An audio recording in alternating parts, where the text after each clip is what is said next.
Assalomu alaykum obunachilar, assalomu alaykum aziz yurtdoshlar. Mana yana bitta prototipimiz tayyor bo'ldi. Zakaz prototipimiz egalariga topshiramiz. Assalomu alaykum abi. Yaxshimisiz? Yaxshi geldingizmi? Adresingiz nima daga? Bağat, Jdanov. Bag'atdan. Prototip ma'qul bo'ldimi? Zor, Xudoga shukr, zo'r chiqdi. Rahmat, sizlarning qo'lingizga yaş ko'rmadi. O'zim shu Bag'atdan, Elatashlardan ko'rib keldim. Ular aytishi bo'yicha, yo'q shunday endi zo'r. 3-4 tavsiya qilyapsiz. Ko'p 3-4 emas, ko'p odam zakaz berdi. Sizning olishlaringiz mumkin.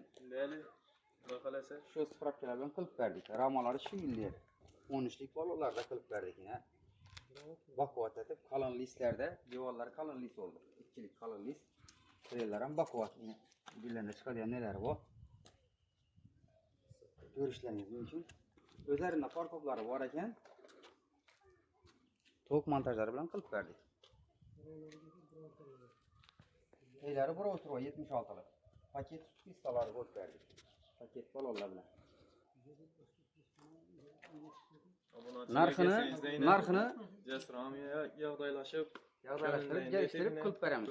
Parkoplari bilan 10 million so'm, parkopsiz 9,5 million so'm berdik. To'g'rimi? Rozimisiz? Sog' bo'ling, salomat bo'ling.